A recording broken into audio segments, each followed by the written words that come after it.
Peter, another big fight in the Tree Arena. How much are you looking forward to Saturday night again to be able to get out there in front of your home fans? I'm looking forward to actually fighting and having a camp this time and actually training for it. The last 3 fights, like, you know me, I never make excuses after a fight, but in the fullness of time, I feel like I can kind of divulge a bit of what was going on with me, and I had no business fighting in those fights, to be honest, especially the Ben one. Like, to put that in perspective, I had surgery on my shoulder in March. It tore again in July. I had to go back in and get my bicep cut in half and drilled through my humerus. Is that what's this bone? No, is it? Yeah. And stuffed in there. This was in July, and I fought him then August, September. So I gave it my best go, but in hindsight, thinking back on it, it just wasn't me at all. So I'm looking forward now to reminding people I still have a bit of gas left in the tank, that I'm not that kind of shell that I showed in my last few fights. So that's what I'm looking forward to. What was the reason, I suppose, for fighting through that? You know, a lot of people in that situation, they wouldn't even think about fighting. What was your reason for kind of going into those fights? Well, what are you going to do? Not fight? And then leave everyone? The thing was sold out. You know, I went in, I got that surgery done early enough that I thought I would be fine. It wasn't that I was just, I'm grand, whatever. But I got that done in March, thinking I have 6 months here to recover. And I was kind of told that probably will be enough. But then as I got closer, it was clear it wasn't enough. But at that point, what can you do? You've said you're going to do it, so you have to do it. That's in life in general. When you say you're going to do something, you should go through in your word and finish off what you've said and do what you said. So you can't just turn around and not do it when there's that much at stake. I remember last time we spoke before the media day, before your last fight, you came into it and you're like, you know, you probably even admit yourself, you were a bit negative going into the fight, and it was, you know, it didn't seem like yourself. And even the walkout and the aftermath and all, it didn't seem like yourself. Was that injuries again, or were you just like at kind of a low ebb in your career at that point? It was injuries again. So my shoulder still wasn't right. My shoulder only kind of came good May this year. So it took about 14 months for it to kind of come around. So that was February. So it was still kind of at me. Now it was okay. It wasn't too bad, to be fair. But for that one, I actually tore my LCL 4.5 weeks before the fight. That one as well. So I didn't train at all for that one. Literally nothing. I was hitting pads, standing still for most of my camp there, and doing skier, standing still without bending my knees. That was literally what I was doing for that one. So I was just at a bit of a low ebb in terms of just mentality, and I was like, oh, I'm not ready again for this one. I was just down on myself that I'm getting so unlucky more than that, and feeling sorry for myself, kind of. And it actually went again in the fight on that take. That's kind of what I was actually doing well in that fight. I'd hurt badly at the end of the first round. I feel like I'd won the first round pretty easily. I remember even going in after the first round and thinking, this is going great. Like, this is pretty easy in comparison to my previous fights. It's going well.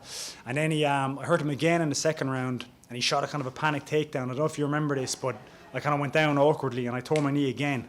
And then when I got back to my feet, we were in the clinch, and I was kind of thinking about my knee, and that's what got me.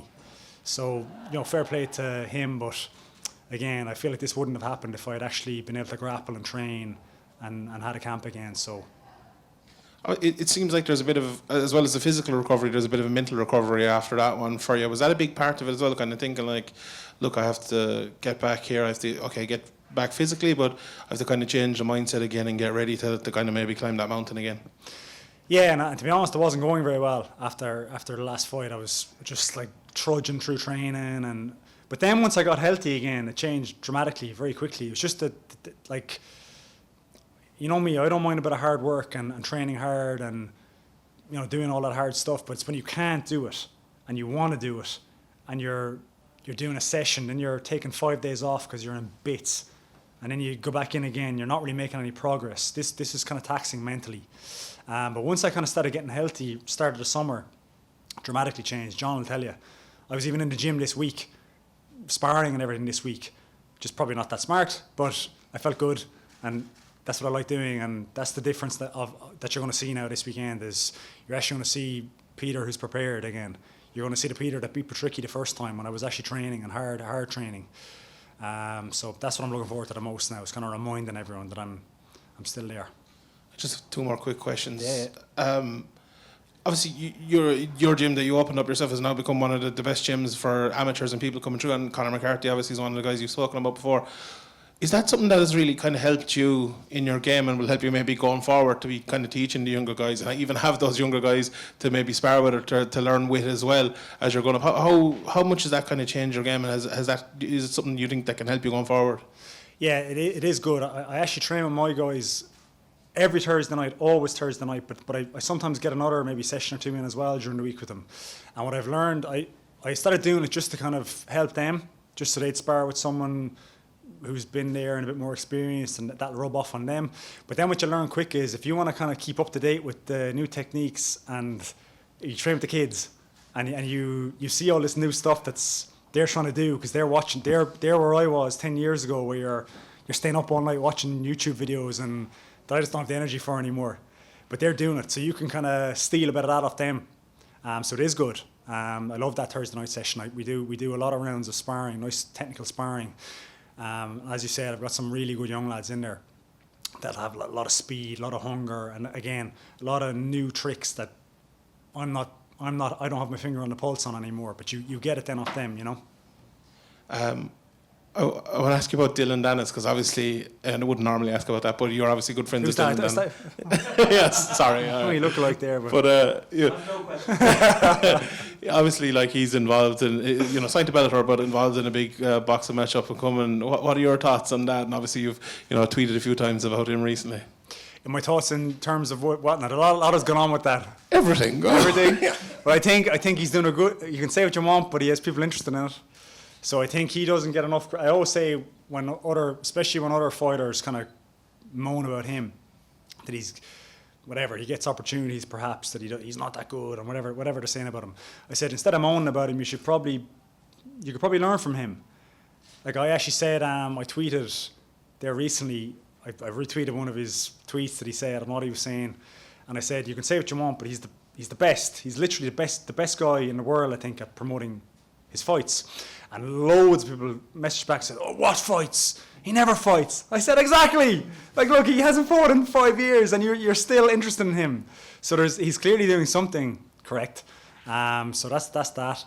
In terms of the actual fight then, I think it's a hard fight. I don't think Logan's very good, but he's big, he's strong, and he's fit. And these are things that can beat a better fighter very easily if the other guy hasn't trained. So it'll just come down to if Dylan has trained or not. The last time I sparred him was a couple of years ago in New York. We did a few rounds of boxing because he was actually preparing for, I don't know, was it Logan or KSI or one of these other fights he was talking about doing. And his technical ability was good. So it just matters now if he's actually trained. If he has trained, I think he can do well. If he hasn't trained, I think the physical prowess of Logan will probably be too much for him, but he told me he is trained, and I believe him. So hopefully that's the case. You mentioned you had a lot of injuries over the last few years and things like that, and obviously coming in and picking up a loss where maybe you thought you should have won, and if you had been fit, you would have won. Was there any point where these injuries got on top of you, and the mental side of kind of like losing multiple fights in a row got you where you kind of let your mind go to the place of maybe I don't want to do this anymore, or were you always, I want to go back and put things right? Yeah, like after any loss, the thought process immediately is, that's it, I'm done. I don't want to do it anymore because it's so stressful, and you have a bad feeling, and you don't want to go through it again because it's right now it's bad. But then you recover from that very quickly. But with the injuries after the Ben fight, that was the lowest part of it, I think, because I can't even describe how bad this shoulder was. It was I couldn't like get my hand over my head. Seriously, like it was like so bad, and it felt like it was never going to heal. And I thought it wasn't going to heal. I kind of thought I was going to be done just through injury. And then after the knee thing was annoying against Logan, but that was, I knew in my mind I've torn my LCL before my other knee, and I know this won't take long. This will be 2 months and it'll be gone and it'll be in the rearview mirror. So once the shoulder kind of got like I had a big change around in May to if I was to be more succinct about it and just answer your question. Once I got to May and I actually started feeling better on my shoulder, that I could train, I could spar, I could grapple, and I could actually do enjoying things that I enjoy while training, not just pushing prowlers and doing all this kind of disgusting stuff just to try and get yourself in some bit of shape because you can't do anything else. Then I kind of got the love back for it again and I enjoyed training. But yeah, I was pretty low after the Ben one, and especially that one because you get this big opportunity to fight Ben, and now you can prove I'm at this level, and I didn't prove it. I did the opposite actually. I got my ass kicked for 5 rounds. But I know that I'm better than that. And that's what really hurt, is that people don't know that. They kind of just see, he got his ass whooped, he's just not at Ben's level, and that's it. But I know if I was fit, if I was able to train, who knows, maybe I wouldn't be able to beat him, I don't know, he's very good, but it definitely would be much more competitive than what it was. Peter, your last fight was my first time experiencing your walkout, in person, and it's probably the best atmosphere I've been a part of in MMA for sure. Does that fire you up to the point that you're so hell bent on getting that win right now, to hear that crowd also get a follow up to that? Yeah, because it's always such a great moment, this walkout, but then the last few, it doesn't feel nice then when you fall short.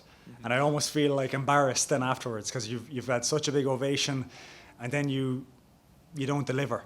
So it's almost like you nearly feel like a fraud almost kind of afterwards. So, but again, I have my reasons for that, as I've just explained. I feel like whatever, there was reasons there. So I'm looking forward to now just going out and enjoying the atmosphere, fighting to the ability I know I can fight at, and just reminding people that I'm still very, very good, and I have ability, but it just, for whatever reason, injuries and different things, I fell short the last few times. You're able to channel it positively then. Yeah. Yeah, I never feel like it. I feel like it's a good thing. I don't feel like it. People have asked me this many times, is it overwhelming or anything? I don't think it is. It is overwhelming, but you're always a bit overwhelmed in a fight. No matter if people are cheering for you or booing for you, if it's silent, even when you fight in these kind of Apex style shows where it's in a no crowd, that's overwhelming as well. The silence can be kind of deafening too, so there's always pressure. So no, I love the walkout. It's always something I look forward to and enjoy. At least that doesn't change win or lose, right? Yeah, exactly. That's a positive.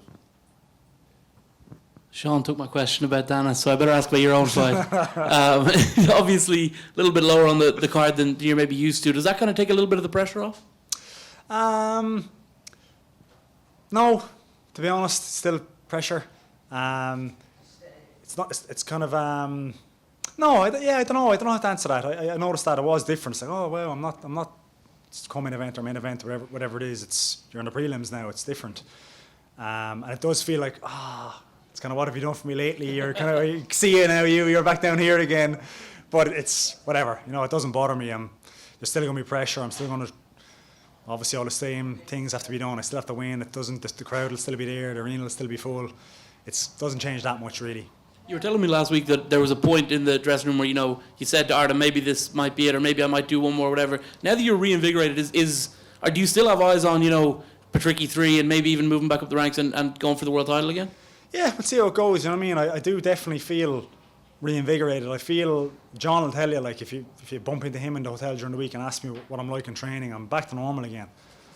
I mean, doing what I do, whereas I wasn't. If he was honest, he probably wouldn't. He'd probably protect me and not say that, but I was not. I was a shell of myself the last couple of years in training, to the point where oh man, am I too old for this? All these kids are kind of starting to catch up to me and whatever. But then once I got myself right, I was like, no, it's not that. I just wasn't there.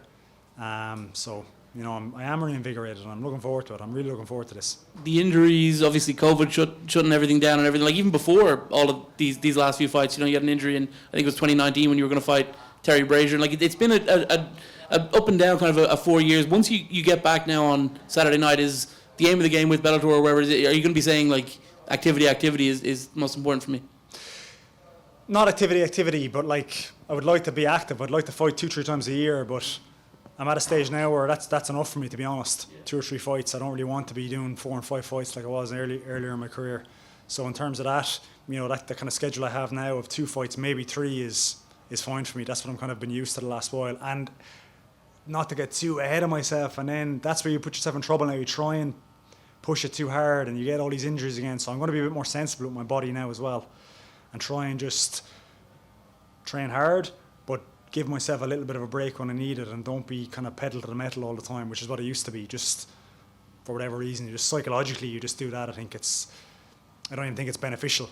You just have to do it. You just have to train every day and train twice a day if you can, and it's just how we are.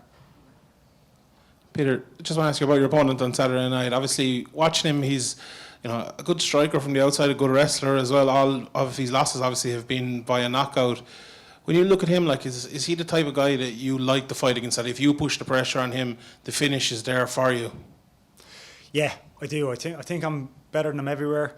And I think a big thing is experience-wise. This is his first time having a kind of a really top-level opponent, whereas it's not my first time, obviously. So I think that's going to be hard for him. But yeah, I do think I can keep the pressure on him. He doesn't like being pressured. He kind of panics a little bit, I think, when he's pressured. He's good when he's kind of doing the attacking.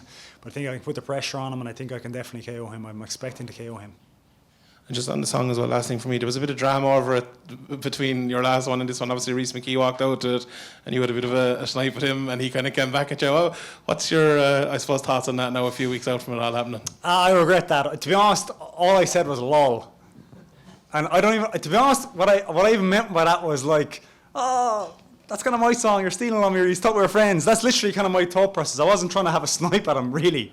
But then, because he had a snipe at me, I had to have a snipe at him then, kind of thing. So to be honest, Reece, you're welcome to use it. You did a good job with it. You're a great fighter.